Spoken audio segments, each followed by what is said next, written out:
বিজেপির একটা নেত্রী, তার নাম হচ্ছে নাজিয়া ইলাহি খান, কোর্টের উকিল মেয়েটা।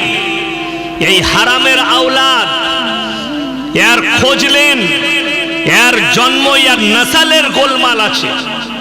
ये একটা বক্তব্যে বলেছে, মুসলমান अगर कोई दुकान खोलेंगे तो मोहम्मद सुअर नाम रखो, नाउजबिल्ला বলে। গোটা আলেম সমাজ দেখছে, পশ্চিম বাংলার মানুষ দেখছে এই ভিডিও, খামোশ বসে আছে। মুম্বাইকে দেখে, মুম্বাইয়ের মুসলমানকে, মহারাষ্ট্রের মুসলমানকে দেখে শিক্ষা দেওয়া দরকার। গতকাল থেকে মুম্বাইকে অচল করে দিয়েছে। কয়েক লাখ মুসলমান রাস্তার উপরে, একজন বিজেপির সাংসদ মুম্বাইয়ে আর একজন সাধু আল্লাহর রসুলের বিরুদ্ধে গুস্তাখি করেছে। এরা রাস্তায় নেমেছে, তারা ক্ষমা চাইতে বাধ্য হয়েছে। नजिया इलाही खान, कान खुलकर सुन लो, अगर तुम सोचती हो कि बंगाल के मुसलमान सोया हुआ है, मैं कुछ भी बोल दूंगी, ये लोग सोया हुआ है, तो ये समझ लेना जंगल में जब खामोशी आती है और कोई सोचता है कि शेर सो गया, तो समझ लेना शेर अगला कदम ले रहा है। और एक ऐसा दिन आएगा, कलकत्ता के अंदर ऐसे भूचाल लाएंगे इंशाअल्लाह, तुम बंगाल में रह नहीं सकती, तुम्हें बंगाल से भगाएंगे इंशाअल्लाह। नारे तकबीर, नारे तकबीर। এই মেয়েটা প্রতিনিয়ত আল্লাহর রসুল আর মুসলমানের সম্পর্কে খারাপ মন্তব্য করছে। কিছুদিন আগে আমি আমাদের একটা সাংসদের বিরুদ্ধে বলেছিলাম, কলকাতার একটা হাইকোর্টের উকিল মুসলমানদের, সে দেখছি আমাকে নিয়ে ভিডিও বানিয়েছে। একে জেলে ভরা দরকার, এখনো সরকার বাইরে রেখেছে। তো আমি তার পরিবারকে বলবো, কলকাতায় ভালো যদি কোনো ব্রেনের ডাক্তার থাকে একে দেখাও, আর যদি না থাকে আমার বর্ধমানে ওম প্রকাশ ওপি সিং এখন সব থেকে বড় ব্রেনের ডাক্তার, তো ওই উকিলকে নিয়ে বর্ধমানে পাঠাও, আমি খরচা করে দেখিয়ে দেব, নাহলে পরবর্তীতে এই হারামখোর গু খেতে পারে। আমি বুঝতে পারলাম যে নিশ্চয়ই গোবরখোর আর মুতখোর হবে। আরে আমাদিকে বলছে ये मुसलमान गोश्तखोर है, ये तो अल्लाह का करम है, हम गोबरखोर और मूतखोर नहीं है। নাজিয়া ইলাহি খান, তুমি যে ভাষাগুলো ইউজ করছো সাবধান করছি।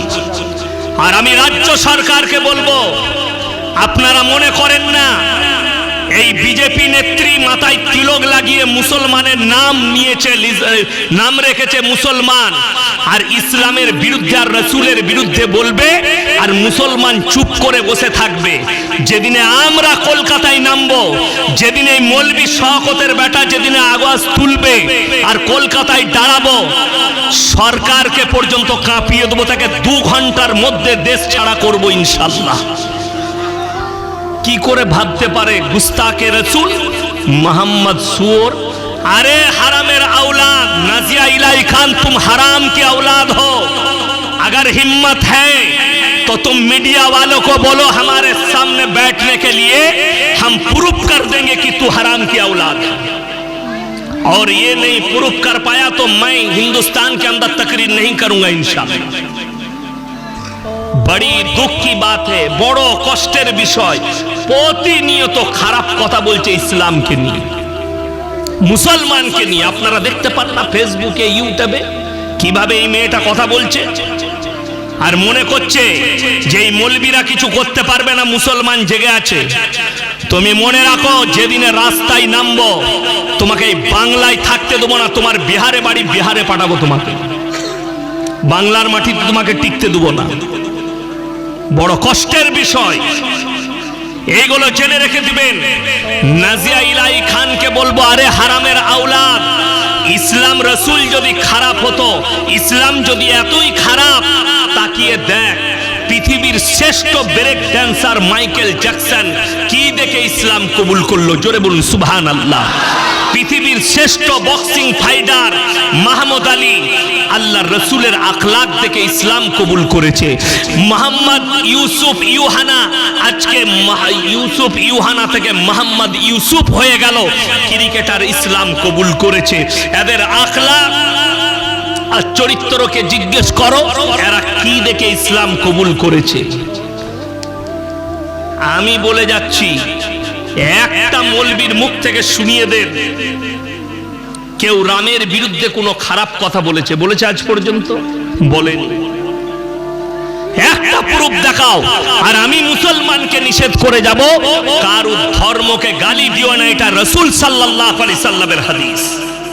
কারো দেবদেবীকে গালি দিও না, কারো ধর্মকে গালি দিও না, সে তোমার আল্লাহকে গালি দিবে। আর এই হারামখোরের আওলাদরা 24 ঘন্টা ইসলামের বিরুদ্ধে গালি দিচ্ছে। তবে একটা কথা বলে দিই, যে জিনিসের চর্চা বেশি সেই জিনিসের দাম বেশি। জোরে বলুন সুবহানাল্লাহ।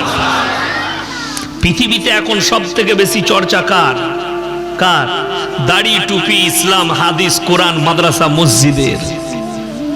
আসামের মুখ্যমন্ত্রী হিমন্ত বিশ্ব শর্মাজি একটা ভিডিও স্কিপ দেখলাম, তিনি বলছেন ইসলাম खत्म हो जानी चाहिए, इस्लाम करुणा की तरह खत्म हो जानी चाहिए। अरे मेरे दोस्त, तुम एक मिनिस्टर हो, तुम्हें सोच समझकर बात कहनी चाहिए। तुम तो बड़ी दूर की बात, तुम जरा इतिहास उठाकर देख लो, फिरौन आया था मूसा को मिटाने, खुद मिट गया। जरा उठाकर देख लो, नमरूद आया था इब्राहिम को जलाने, खुद खत्म हो गया। अल्लाह की कसम, अल्लाह रसूल अल्लाहर হাবিব সাল্লাল্লাহু আলাইহি সাল্লাম কাবা ঘরে কোরআন পড়ছেন। কোথায় বললাম? কাবা ঘরে। আজকে তো পৃথিবীতে 250 কোটি মুসলমান, তখন মুষ্টি কত? 20টা 30টা 40টা মুসলমান মক্কায়। আল্লাহর হাবিব কোরআন পড়ছেন কাবা ঘরে। বেঈমান কাফেররা বাইরে তবলিগ শুরু করেছে। কিসের? وقال الذين كفروا لا تسمعوا لهذا القرآن والغوا فيه لعلكم تغلبون। হে লোকেরা শোনো, নবী যে কোরআন আবৃত্তি করে সে কোরআন তোমরা শ্রবণ করো না, হাততালি মারবে আর কানেতে আঙ্গুল দাও। আল্লাহর কসম, তারপরও ইসলামকে রুখতে পারেনি, পৃথিবীতে ছড়িয়েছে। জোরে বলুন সুবহানাল্লাহ। আল্লাহ রাসূল সাল্লাল্লাহু আলাইহি সাল্লামের আখলাক আর চরিত্রের দ্বারা ছড়িয়েছে। আখলাক আর চরিত্রের দ্বারা একটা মুসলমান, নাজিয়া ইলাহি খানের মতো হারামের আওলাদকে বলছি, তুমি হিন্দুস্তানে একটা প্রমাণ দাও কোন মুসলমান নারায়ে তাকবীর আল্লাহু আকবার বলে মন্দিরের উপরে ঝান্ডা টাঙিয়েছে ইসলামের? একটা পাবে না। আরে নজির লাও, বাংলাদেশে মাদ্রাসা তালবিল ইলমরা মন্দির পাহারা দিয়েছে। জোরে বলুন সুবহানাল্লাহ, যাতে এদের কোনো ক্ষতি না হয়। আরে উলামারা আর মাদ্রাসা তালবিল ইলমরা হিন্দু ভাইদের ঘর পাহারা দিয়েছে, কেউ আক্রমণ করবে না। বড় কষ্ট লাগে। আরে মুসলমানকে তোমরা গালি দাও, ভেবে দেখো। मैं तो कहता हूं, अरे अंध भक्तों कहां चले गए तुम लोग?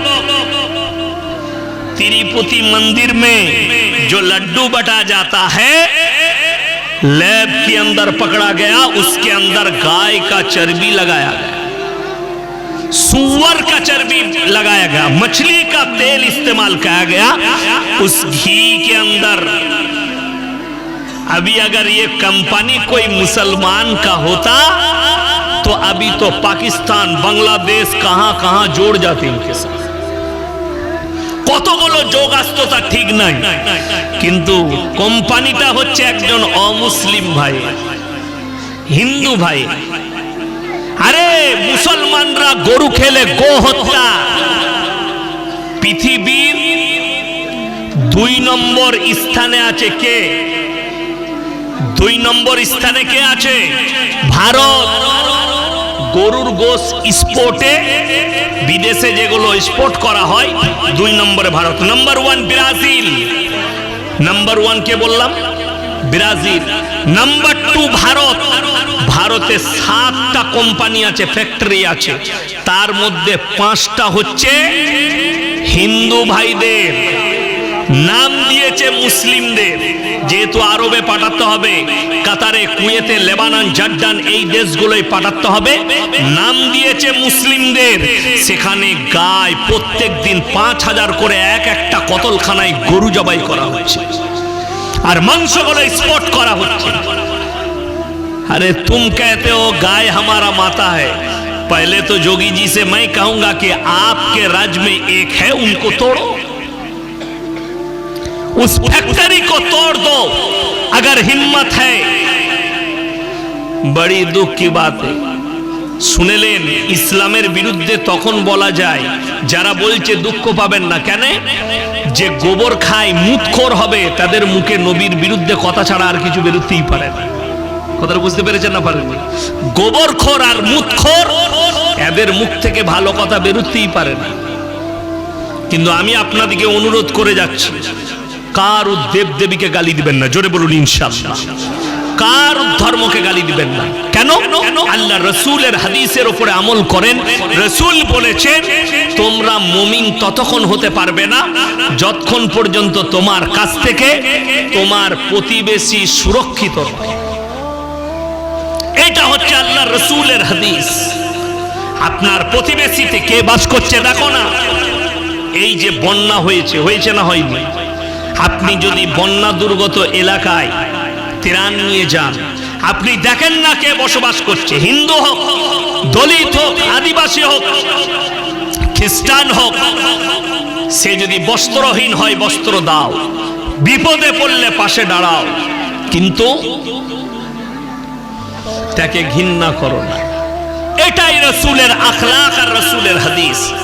আল্লাহর হাবিব সাল্লাল্লাহু আলাইহি সাল্লাম এত সুন্দর আদর্শ দিয়েছেন, তোমরা বাড়ি করলে বাড়ির দেওয়ালটা এত উঁচু করো না যে গরিবের গরিবিটা না দেখতে পাও।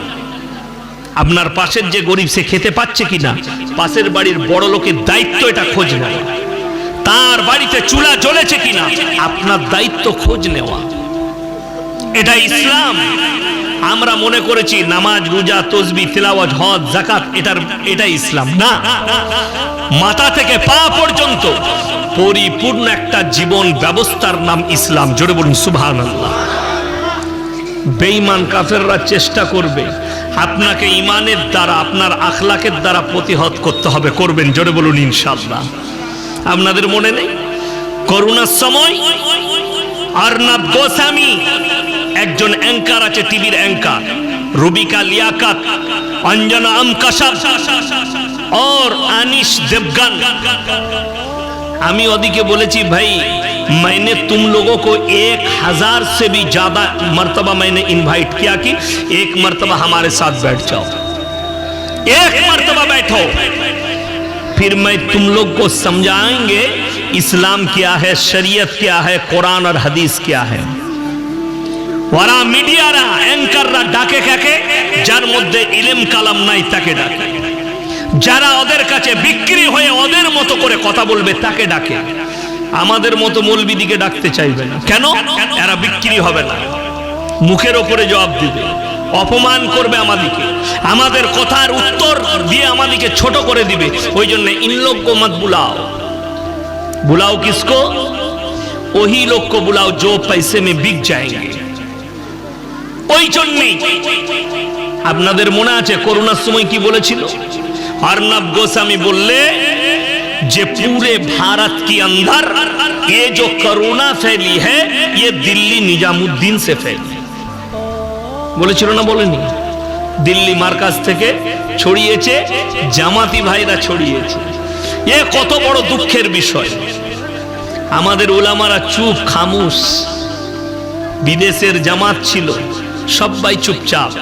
আমাদের উলামারা বললে খামুশি इख्तियार करो और अल्लाह के पास दुआ करते रहो कि अल्लाह की तरफ से फैसला आए।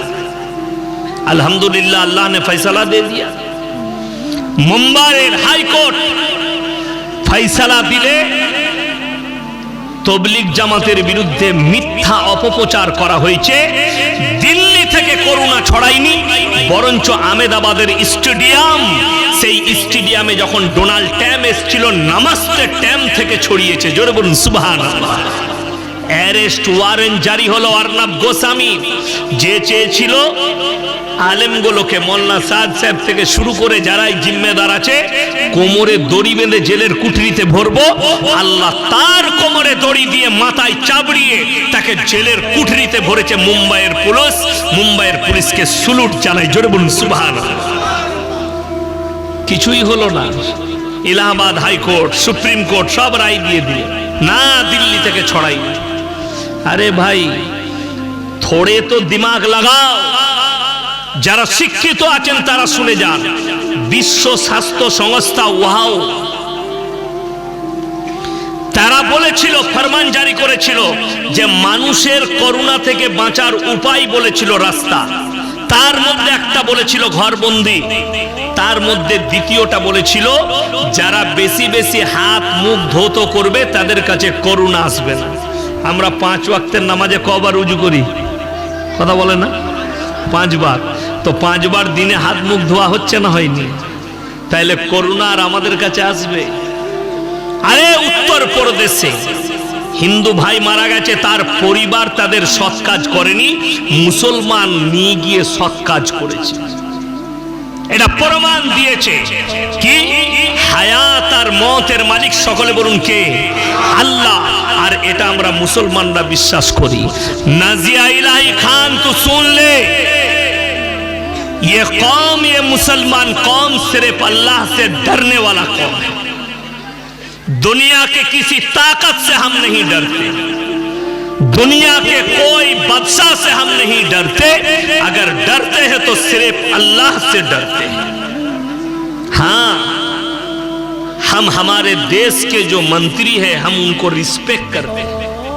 रिस्पेक्ट माने सम्मान करो। রাজ্যের মুখ্যমন্ত্রীকে সম্মান করব, ভয় কিন্তু খাই না। দেশের প্রধানমন্ত্রীকে রেসপেক্ট করব, ভয় কিন্তু খাই না। আর যদি কেউ ভয় দেখায়, এইরকম মৌলবীদিকে জেলের কুঠরিতে ভরে দাও।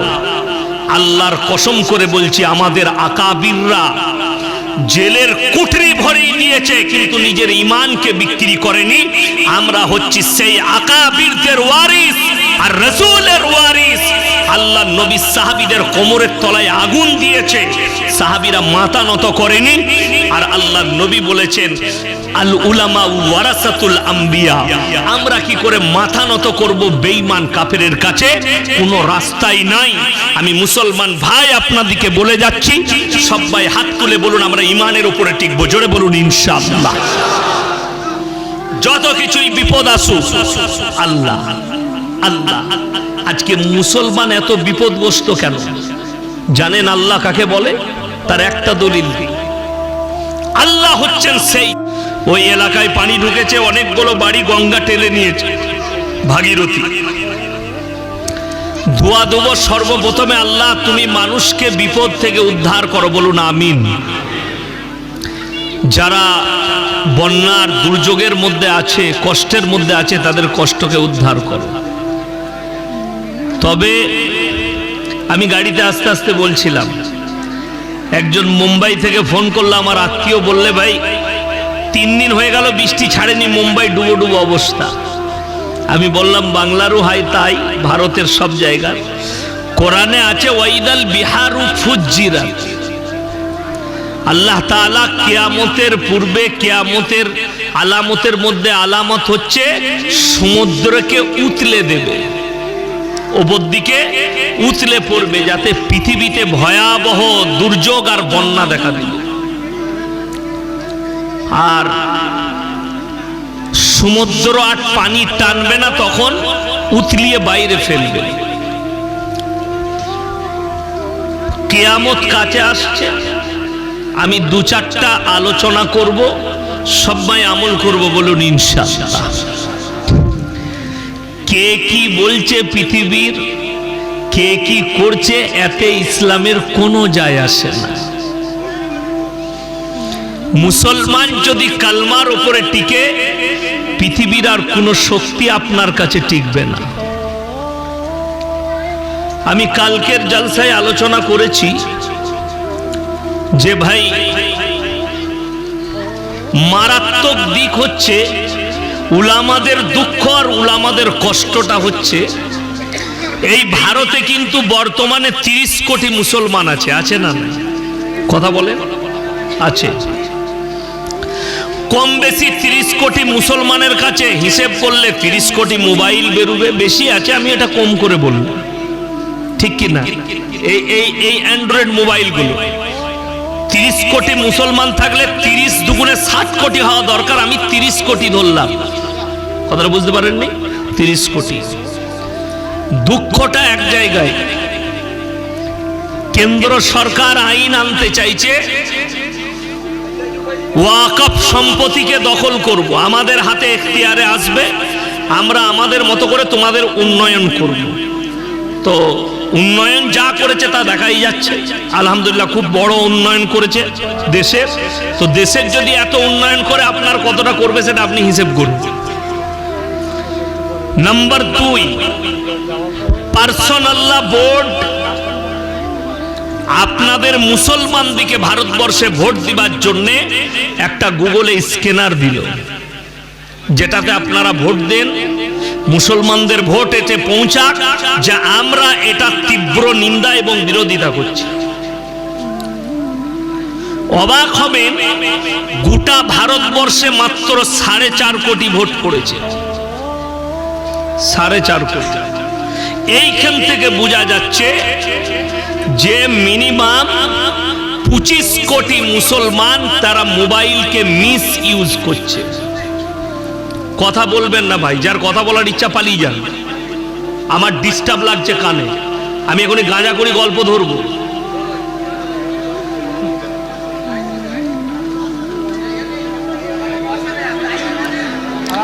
আরে এত জায়গা খালি আছে, বসবো বললেই তো বসা হবে।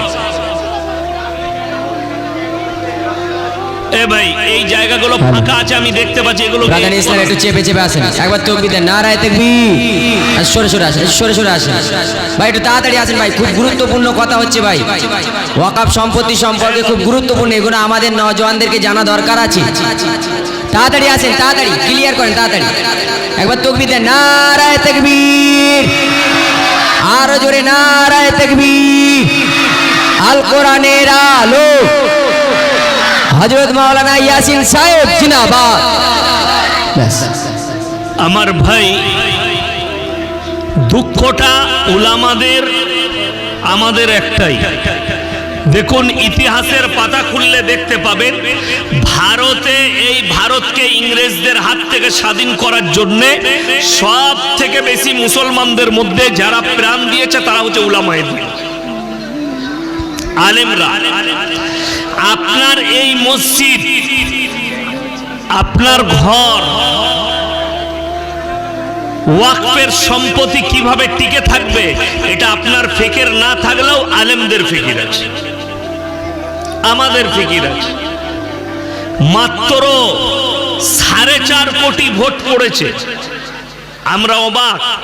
তার মধ্যে সব থেকে দুঃখ হচ্ছে পশ্চিম বাংলায় সব থেকে কম ভোট পড়েছে। মুম্বাই হচ্ছে মহানগরী ভারতের, এবং ব্যস্ততম শহর হচ্ছে মুম্বাই। সকালে ঘুম থেকে উঠে সবাই নিজের নিজের কাজে ব্যস্ত থাকে। আমাদের দেশে তো রাস্তা দিয়ে রাত 12টার পরে গেলে লোকে ছিনতাই করে নেয়, করে না, টাকা কেড়ে নেয়। আপনি সারা রাত যদি পকেটে 1 লাখ টাকা নিয়ে মুম্বাইয়ে ঘুরেন, আপনাকে প্রশাসন ছাড়া সাধারণ মানুষ জিজ্ঞেস করবে না ভাই কিধার যা রে। কেন? সবাই নিজের নিজের কাজে ব্যস্ত। কেউ কি চিনে না? আওয়াজটা ঠিকই ছিল তো, কি করছেন আপনি? কেউ কি কোন রকমের চিনে না। সেই রকম মহানগরীতে মহারাষ্ট্রের সব থেকে বেশি ভোট পড়েছে। কেন? সেখানকার মানুষ, আলেমরা দরজায় গিয়ে, বাজারে দাঁড়িয়ে, ভাই ইসপে ভোট ডালো, अरे भाई मुसलमान है भाई, साजिद भाई इधर आओ, इसमें वोट डाल दो। आपका मोबाइल है ना, लाओ हम कर देते, এরম করে ভোট দিয়েছে। বাংলায় 3.5 কোটি মুসলমান আছে, আমি চাই 2 কোটি ভোট পড়ুক, 2 কোটি পড়ুক। আলেম দিকে জিজ্ঞেস করুন যারা অ্যাক্টিভ আছে, পার্সোনাল ল বোর্ডের যারা মেম্বার আছে তাদেরকে জিজ্ঞেস করুন, কয়েক লাখ ভোট পশ্চিম বাংলায় পড়েছে, সব থেকে কম গোটা ভারতবর্ষে, সব থেকে কম। এটা দুঃখ। কেন দুঃখ? মুসলমান অ্যাক্টিভ নয়। আমাদের দেশের মুসলমান দুটো ভাগে ভাগ হয়ে আছে ভারতে, একটা হচ্ছে আবেগে ইসলাম করে আর একটা বিবেকে। নামাজি 3টে কোয়ালিটি আছে, কটা বললাম? 3টে। এক হচ্ছে ঈদ আর বাকরা ঈদের নামাজি, পুরো বছর পড়ে না। আর একটা হচ্ছে জুম্মার মুসল্লি, আর একটা হচ্ছে 5 ওয়াক্তের। যারা 5 ওয়াক্তের মুসল্লি মাশাআল্লাহ, যারা জুম্মার মুসল্লি, তারা মনে মনে ভাবছে আমি তো আর যাই না জুম্মা, কিন্তু আমি ছাড়ি না, ওই জন্য জান্নাত সে পাবেই পাবে। আর যা ঈদ বাকরা ঈদের মুসল্লি, তাদের একটা গুণ আছে দেখবেন ভালো। ঈদের দিনে ইমাম সাহেব বয়ান করছে ঈদগায়, ঠিক নামাজ দাঁড়াবার আগে হুজুর নিয়তটা বলবেন তো। এবে নিয়ত নিয়ে কি করবি? কথাটা বুঝতে পেরেছেন না পারেননি? বলে না ঈদগায় যে হুজুর ঈদের নামাজের নিয়তটা বলে দিবি, যে ইমাম নিয়ত বলবে সেই ইমাম গুনাহগার হবে আমার কাছে ফতোয়া দিলে। কেন? কেউ যদি সানা না পড়ে, রুকু সিজদার তসবিহ না পড়ে, কেউ যদি আত্তাহিয়াতু না পড়ে, দরুদ শরীফ না পড়ে, দোয়ায়ে মাসুরা না পড়ে, নামাজ হবে? কথা বলেন, নামাজ হবে না। এই আলেমরা আছে, আমি বলে যাচ্ছি, যদি কেউ নিয়ত না করে, খালি নিয়ত করে আল্লাহ আমি ঈদের নামাজ পড়ছি, আল্লাহ আকবার, নামাজ হয়ে যাবে। কথাটা বুঝতে পেরেছেন না পারেননি? এই নিয়ত করলেও নামাজ হয়ে যাবে, কিন্তু জেনে রেখে দিবেন, যদি যেগুলো বললাম এগুলো যদি তার মুখস্থ না থাকে, জিজ্ঞেস করুন, কিচ্ছু জানে না। এই 1 সপ্তাহ আগে আমার গ্রামে আমার আব্বাজির কাছে, আব্বাজানকে মামা বলে, আমরা ফুফুই তো ভাই বলি, তো রোজ এসে বসে চা ফা খায়, আমাদের সঙ্গে গল্প করে, কথা বলে, ভালোবাসে। তো সে বলছে মামা, আমার আব্বাজিকে বলছে মামা, ইমাম সাহেবের মনে হচ্ছে আত্তাহিয়াতুটা একটু দেরি হয়ে যাচ্ছে। আমি মনে মনে ভাবলাম তাইলে আমার ভাইয়ের মনে হয় আত্তাহিয়াতুটা ভালো মুখস্থ আছে। আমি বললাম ভাই আত্তাহিয়াতুটা শোনাও তো। বলছে আমার মুখস্থ নাই তো। এটা আমি আল্লাহর কসম করে বলছি, বানানো গল্প বলিনি। সে বলছে আত্তাহিয়াতু মুখস্থ নেই, অথচ সে বুঝতে পারছে ইমামের দেরি হয়ে যাচ্ছে। কথাটা বুঝতে পারেননি? কত বড় পণ্ডিত, কত বড় বুজুর্গ, তার নিজের মুখস্থ নাই, সে অপরের ভুল ধরতে পারছে। এইটা হচ্ছে মুসলমানের হাল। যারা গদি নিয়ে বসে আছে, আমার মোবাইলটা গাড়িতে রাখা আছে, না হলে শোনাতাম,